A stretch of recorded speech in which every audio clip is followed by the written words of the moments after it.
Hello दोस्तों, welcome back to our view novel. यह video सोलैंड 5 की नोवेल पर बेस्ड पार्ट 84 है। 3 ओपोनेंट से फाइट करने के बाद इस टेस्ट को पास माना जाएगा। तांगसन ने मेई को पहले ही बता दिया था मेई की डिब्रीफिंग काफी ज्यादा कठिन होने वाली है, जिससे मेई कहीं न कहीं इसके लिए तैयार ही होती है। मेई के हाँ कहने के साथ ही एम्परर तियान्यू के इशारे पर मेई का पहला ओपोनेंट आ जाता है और इससे पहले कि मेई इसे पहचान सके कि वह कौन सी रेस से है, वह मेई पर अटैक कर देता है। लेकिन जल्दी ही वह मेई से हार का सामना करती है। उसकी जान मेई की अंगुलियों पर होती है, लेकिन तांगसन ने पहले ही मना कर दिया था, जिससे मेई उसे जान से नहीं मारती है। इसके बाद मेई को रिकवर होने के लिए कुछ टाइम दिया जाता है। उसके बाद फिर से एम्परर तियान्यू की आवाज आती है। वह मेई को बताता है उसका अगला ओपोनेंट किंग पीक लेवल का होने वाला है, जो कि ड्रैगन क्लैन से होता है। लेकिन इससे रिजल्ट बदलने वाला नहीं होता है, जिसे मेई अपने व्हाइट टाइगर चेंज और डेथ गॉड डोमेन के साथ हरा देती है। इसी तरह से मेई का सामना थर्ड ओपोनेंट से होता है, जो कि काफी ज्यादा समस्या पैदा करने वाला होता है। यह अनडेड फीनिक्स क्लैन से होने वाला होता है। अब इनकी दुश्मनी तो हम सभी जानते हैं, जिससे वह मेई को हराने की पूरी कोशिश करने वाला होता है। यह देखकर मेई के ग्रैंडफा एम्परर व्हाइट टाइगर को देखते हुए काफी ज्यादा गुस्सा आ रहा होता है, लेकिन वह इसमें कुछ नहीं कर सकता है, जिससे पूरे ही गुस्से को अपने दिल में दबाकर रखा होता है। क्योंकि इस बार ओपोनेंट काफी ज्यादा पावरफुल होता है और खास तौर पर उसकी अनडेडेड फीनिक्स फायर काफी ज्यादा भयानक होती है, जो किसी भी चीज से खत्म नहीं की जा सकती है, बल्कि उसे खत्म कर देती है। और कुछ ही समय में वह मेई पर इसी से अटैक करता है, जिसे मेई डॉज नहीं कर सकती है। लेकिन प्लानिंग के दौरान तांगसन ने मेई को इसके लिए पहले ही तैयार होने के लिए कह दिया था। इससे मेई ने बचने के लिए अपने हाथों को अजीब तरह से घुमाया होता है और उंगलियों से 7 कलर की फ्लेम निकलती हुई दिखाई देती है, जो गर्म तो नहीं होती, लेकिन वह फीनिक्स फ्लेम इस फ्लेम का कुछ भी नहीं कर पाती है।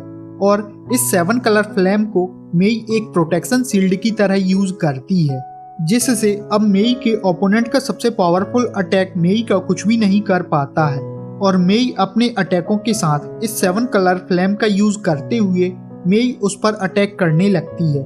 उसी के साथ ही कुछ ही समय बाद मेई की जीत हो जाती है। मेई से हारने के बाद वह अपना सिर झुकाए हुए शर्मिंदा और गुस्से में होता है, क्योंकि वह मेई की 7 कलर फ्लेम के साथ ज्यादा देर तक सरवाइव नहीं कर सकता था। और मेई की इस जीत से सभी एम्परर हैरान हो चुके थे। यह एक शौक होता है जो मेई ने सभी को दिया है। हालांकि यह मेई के लिए भी आसान नहीं होता है। लगातार 3 जीत, जिससे मेई ने पावर और एबिलिटी को साबित कर दिया होता है, जिससे मेई फर्स्ट स्टेप को क्लियर कर लेती है। लेकिन अब मेई के सामने सेकंड स्टेप आने वाली होती है, जिसे तियान्यू ने पहले ही काफी कठिन बनाने का तय कर ही चुका होता है, जिससे मेई को इसे क्लियर करने के लिए 9 में से 5 नहीं बल्कि 6 वोट की जरूरत होती है, जो कि इम्पॉसिबल होता है। 6 वोट की सुनते हुए मेई को शॉक लग जाता है। एम्परर व्हाइट टाइगर कुछ कहना चाहता था, लेकिन वह नहीं कह सका, क्योंकि तियान्यू का कहा हुआ कोई भी नहीं बदल सकता है। दूसरा, मेई मिक्स ब्लड लाइन से होती है, लेकिन कुछ भी हो, व्हाइट टाइगर हमेशा ही मेई को प्रोटेक्ट करने वाला होता है। साथ ही वह मेई को भी सपोर्ट करता है, जिससे मेई को उसका पहला वोट मिल जाता है।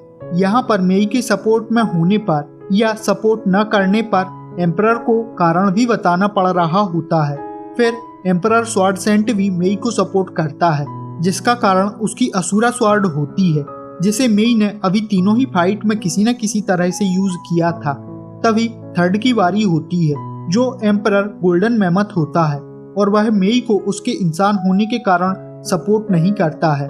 इसका कारण भी यह होता है, कैरी सिटी के सबसे पास की सिटी गोल्डन मैमथ की ही होती है, जिससे मेई के सिटी लॉर्ड बनने के साथ ही सभी इंसान उसी तरफ आएंगे, जो डीमोन के लिए एक बड़ी समस्या बनेगी। उनके पास स्लेव की कमी होने लगेगी। इसके बाद अगला नंबर डार्क डीमोन एम्परर की वोटिंग की तैयारी का होता है, जिससे एम्परर तियान्यू को तो पता ही होता है वह क्या कहने वाला होता है, लेकिन उसके ऑपोजिट वह मेई को सपोर्ट करता है। हालांकि यह सभी की समझ के बाहर होता है, जिससे सभी एम्परर शॉक हो जाते हैं और वह कारण में मेई की पावर को एडमायर करना बताता है, जिससे वह मेई को एक प्रकार से मौका देना चाहता है। और हमें यहाँ पता चलता है कि डार्क डीमोन एम्परर के लिए तियानियों के खिलाफ जाना आसान नहीं होता है, क्योंकि कभी तियानियों के कारण ही वह एम्परर बना होता है। साथ ही हमें यहाँ पता चलता है एम्परर तियानियों के इशारे पर ही वह मेई और तांगसन को मारने के लिए पहुंचा था और अब वह मेई को सपोर्ट कर रहा है। उसका कारण होता है मेई के लिए सपोर्ट जुटाने के लिए तांगसन इसके पास पहुंचा होता है। पहले तो वह तांगसन को देखकर चौंक जाता है। वह उस समय तांगसन को नहीं मार सका, तो अब क्या मार पाएगा। और तांगसन ने अपने गोल्डन ट्राइडेंट से धमकाया होता है, या तो मेई को सपोर्ट करना होगा या फिर अभी मरना होगा। और एम्परर डार्क डीमोन उस समय उस प्रेशर का सामना भी नहीं कर सकता था। बदले में उसने मेई को सपोर्ट करने की ब्लड ओथ ली और ब्लड ओथ को न मानने पर सभी का, चाहे वह एम्परर ही क्यों ना हो, एक ही हर्ष होता है, वह मरने वाला होता है। जिससे अब वह चाहे या ना चाहे उसे मेई को सपोर्ट करना ही होगा और इसी कारण वह तियानियों के खिलाफ गया होता है। तियानियों इसमें कुछ नहीं कर सकता है, जिससे उसे भी इसे मेई के सपोर्टर में काउंट करना ही पड़ता है। इसके बाद एम्परर स्काई स्प्लिटिंग मेई के खिलाफ होता है और फिर फीनिक्स एम्परर जिंगफेंग, जो मेई को अपनी बेटी के रूप में मानते हुए सपोर्ट करता है, जिसे देखते हुए अनडेडेड फीनिक्स एम्परर भी मेई को सपोर्ट करता है, जिसकी उम्मीद फिर से किसी को नहीं होती है, क्योंकि फीनिक्स और पिकॉक की दुश्मनी जग जाहिर होती है। और इसका कारण होता है यदि जिंगफेंग मेई का पिता होता है तो अनडेडेड फीनिक्स मेई का ग्रैंडफा होने वाला है। और इस तरह से मेई के पास 7 में से 5 वोट हो जाते हैं, जिसमें से 2 मेई के खिलाफ होते हैं और लास्ट वोट एम्परर तियानियों का होता है, जो मेई को सपोर्ट नहीं करता है। जिसका मुख्य कारण होता है वह इंसान है, बल्कि तियानियों सभी को बताता है। उसने जब मेई के भाग्य को देखा तो वह समझ ही नहीं सका, लेकिन वह जो समझ सका वह एक आपदा लेकर आएगी। इस तरह से एम्परर तियानियों फाइनल रिजल्ट घोषित करने वाला होता है 5 मई के पक्ष में, जबकि 3 मई के खिलाफ और एक न्यूट्रल, क्योंकि क्रिस्टल डीमोन एम्परर इसमें आया ही नहीं होता है।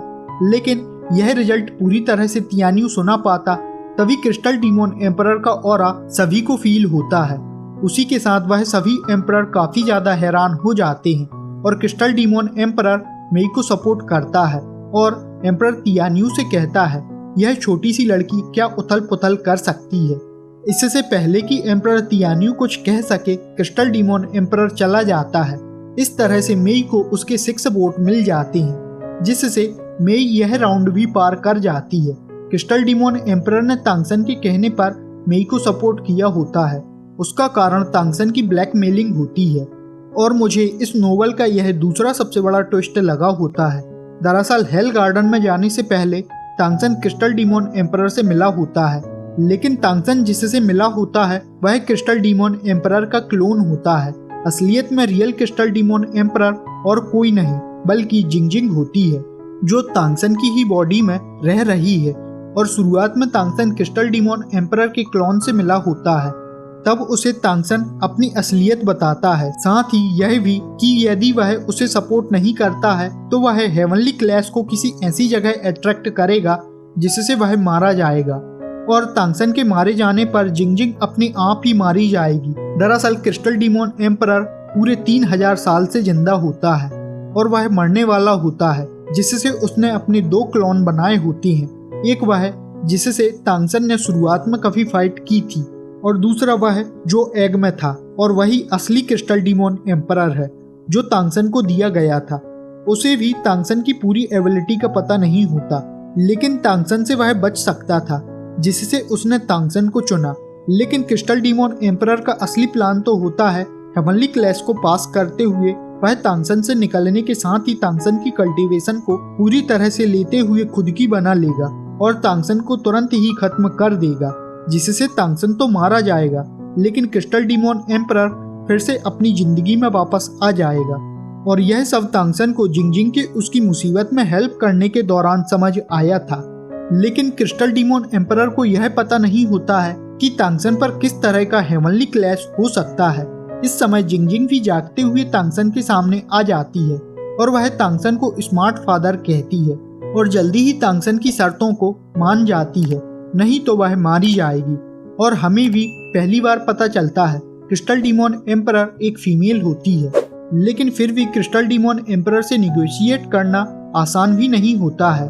जब तांगसेन ने क्रिस्टल डीमन एम्परर को इस प्लान के बाहर की दुनिया और गॉड रिलम के बारे में भी बताया होता है, जहां कोई भी नहीं मरता और तांगसेन उसे फ्यूचर में वहां ले जा सकता है, जिससे आगे हर हाल में अब क्रिस्टल डीमन एम्परर तांगसेन का साथ देने वाला होता है।